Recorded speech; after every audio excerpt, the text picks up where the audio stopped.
Hello ವೀಕ್ಷಕರೇ, simply kitchen ಚಾನಲ್ಗೆ ಸ್ವಾಗತ. ಇವತ್ತು ನಾನು ಚಿಕನ್ ಕಬಾಬ್ ಬೈಟ್ಸ್ ಹೇಗೆ ಮಾಡೋದು ಅಂತ ತೋರಿಸ್ತೀನಿ. ಇದು ಮೇಲೆಲ್ಲ ತುಂಬ ಕ್ರಿಸ್ಪಿಯಾಗಿರುತ್ತೆ, ತುಂಬ ಚೆನ್ನಾಗಿರುತ್ತೆ, ಒಳಗಡೆ ಎಲ್ಲ ಜ್ಯೂಸಿಯಾಗಿ. ಒಂದೊಂದೇ ಹಾಗೆ ಒಂದು ಬೈಟಲ್ಲೇ ತಿನ್ಬೋದು. ನಾನು ಈ ಥರ ಒಂದು ಬೈಟಿಗೆ ತಿನ್ನೋ ಥರ ಚಿಕ್ಕ ಚಿಕ್ಕದಾಗಿ ಬೋನ್ಲೆಸ್ ಚಿಕನ್ ತೊಗೊಂಡಿದ್ದೀನಿ. ನಾನು ಇದನ್ನು ಒಂದು 1/2 kg ಕಡಿಮೆನೇ ತೊಗೊಂಡಿದ್ದೀನಿ.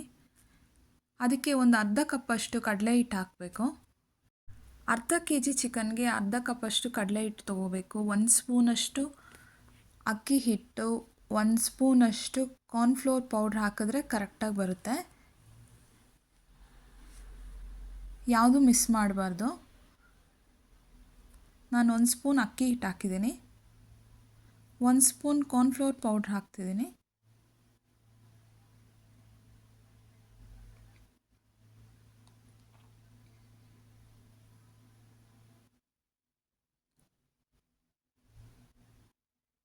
ಕಲ್ಲರ್ಗೆ ನಾನು 1 ಸ್ಪೂನಷ್ಟು ರೆಡ್ ಚಿಲ್ಲಿ ಪೌಡ್ರು, ಬ್ಯಾಡಗಿ ಮೆಣಸಿನ್ಕಾಯಿ ಪೌಡ್ರ್ ಹಾಕ್ತಿದ್ದೀನಿ. ನಾನು ಕಲರ್ ಚೆನ್ನಾಗಿ ಬರುತ್ತೆ ಅಂತ.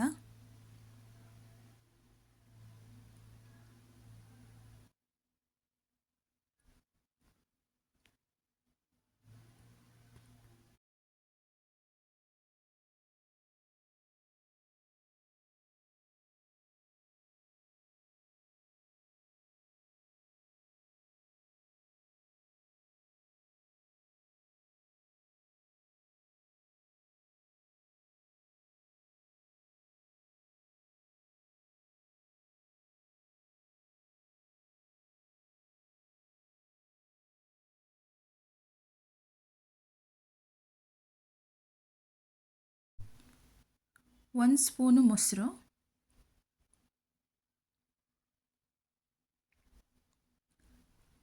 ನಾನು ಒಂದು ಎಗ್ಗನ್ನು ಒಡೆದು ಸ್ವಲ್ಪ ಹಾಕ್ಕೊತಿದ್ದೀನಿ. ಒಂದು ಸರಿ ಕಲಸಿ ಮಿಕ್ಸ್ ಮಾಡಿದ್ಮೇಲೆ ನೋಡಿಕೊಂಡು ಬೇಕಿದ್ರೆ ಮಿಕ್ಕಿದ್ದು ಹಾಕೊಬೋದು. ಇದಕ್ಕೆ ನೀರು ಹಾಕಬಾರ್ದು. ನಿಮ್ಗೆ ಎಕ್ಸ್ಟ್ರಾ ಏನಾದ್ರೂ ಸ್ವಲ್ಪ ಗಟ್ಟಿ ಅನಿಸಿದ್ರೆ ಇನ್ನೊಂದು ಸ್ಪೂನ್ ಮೊಸರು ಹಾಕೊಬೋದು. 1 ಸ್ಪೂನಷ್ಟು ಶುಂಠಿ ಬೆಳ್ಳುಳ್ಳಿ ಪೇಸ್ಟು,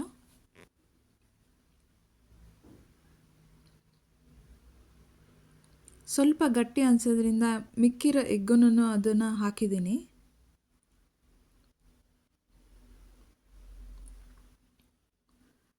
ಅರ್ಧ ನಿಂಬೆಹಣ್ಣು ರಸ ಹಾಕ್ತಿದ್ದೀನಿ. ನೀವು ಬೇಕಿದ್ರೆ 2 ಸ್ಪೂನಷ್ಟು ವಿನಿಗರ್ ಹಾಕ್ಬೋದು. ನಾನು ಅರ್ಧ ನಿಂಬೆಹಣ್ಣು ಹಾಕಿದ್ದೀನಿ. ಇದನ್ನೆಲ್ಲ ನೀಟಾಗಿ ಮಿಕ್ಸ್ ಮಾಡಿಕೊಂಡು 20ರಿಂದ ಒಂದು ಅರ್ಧ ಗಂಟೆಯಷ್ಟು ಮ್ಯಾರಿನೇಟ್ ಆಗಕ್ಕೆ ಬಿಡಬೇಕು.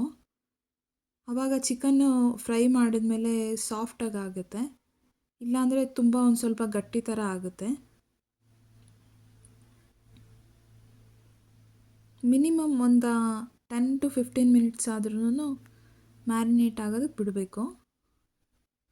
ಒಂದು ಪ್ಲೇಟಿಂದ ಕ್ಲೋಸ್ ಮಾಡಿ ನಾನು ಫ್ರಿಜ್ಜಲ್ಲಿ ಇಡ್ತೀನಿ.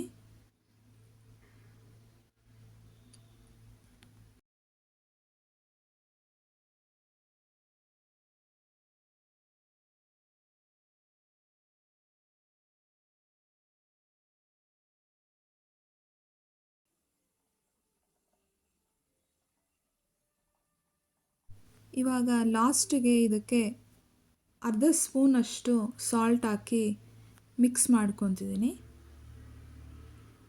ಮೊದಲೇ ಸಾಲ್ಟ್ ಹಾಕಿದ್ರೆ ಸ್ವಲ್ಪ ನೀರು ಬಿಟ್ಕೊಂಡಾಗ ಆಗುತ್ತೆ ಅಂತ ನಾನು ಕೊನೆಯದಾಗಿ ಫ್ರೈ ಮಾಡಬೇಕಾದ್ರೆ ಹಾಕ್ತೀನಿ. ಡೀಪ್ ಫ್ರೈ ಮಾಡೋದಕ್ಕೆ ನಾನು ಸ್ಟವ್ ಆನ್ ಮಾಡಿಕೊಂಡು ಪ್ಯಾನ್ ಇಟ್ಕೊಂಡು ಚಿಕನ್ ಮುಳುಗೋಷ್ಟು ಆಯಿಲ್ ಹಾಕ್ಕೊಂಡಿದ್ದೀನಿ.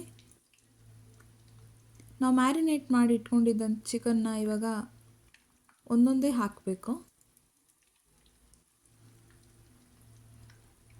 ಆಯಿಲ್ನ ಚೆನ್ನಾಗಿ ಬಿಸಿ ಮಾಡಿ ಮೀಡಿಯಮ್ ಫ್ಲೇಮಲ್ಲಿ ಇಟ್ಕೊಂಡು ಫ್ರೈ ಮಾಡಬೇಕು, ಇಲ್ಲಾಂದರೆ ಬೇಗ ಮೇಲೆಲ್ಲ ಸೀದಿದ ಹಾಗೆ ಒಳಗೆಲ್ಲ ಬೆಂದಿರಲ್ಲ, ಆ ಥರ ಆಗುತ್ತೆ. ಸ್ಟವ್ನ ಯಾವಾಗಲೂ ಮೀಡಿಯಮ್ ಫ್ಲೇಮಲ್ಲಿ ಇಟ್ಕೊಂಡಿರಬೇಕು.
ಈಗ ಇನ್ನೊಂದು ಸೈಡು ತಿರುಗಿಸ್ಕೊಂಡು 2 ಸೈಡೂ ಫ್ರೈ ಮಾಡ್ಕೊಬೇಕು. ನೋಡಿ, ಅದು ಮೇಲೆಲ್ಲ ಬಬಲ್ಸ್ ಎಲ್ಲ ಕಡಿಮೆ ಆದಮೇಲೆ ಅದು ಫ್ರೈ ಆಗಿದೆ ಅಂತ. ಈಗ ಫ್ರೈ ಆಗಿದೆ. ನಾನು ಸರ್ವಿಂಗ್ ಪ್ಲೇಟಿಗೆ ಸರ್ವ್ ಮಾಡ್ಕೊತಿದ್ದೀನಿ. ತುಂಬ ಈಸಿ, ಟೇಸ್ಟು ತುಂಬ ಚೆನ್ನಾಗಿರುತ್ತೆ. ಮಕ್ಕಳಿಗೆಲ್ಲ ಈ ಥರ ಮಾಡಿಕೊಟ್ರೆ ಇಷ್ಟ ಆಗುತ್ತೆ. ನಾನು ಮಾಡಿರೋದು ನಿಮ್ಗೆ ಇಷ್ಟ ಆದರೆ ಲೈಕ್ ಮಾಡಿ, ಸಬ್ಸ್ಕ್ರೈಬ್ ಮಾಡಿ. Thank you for watching.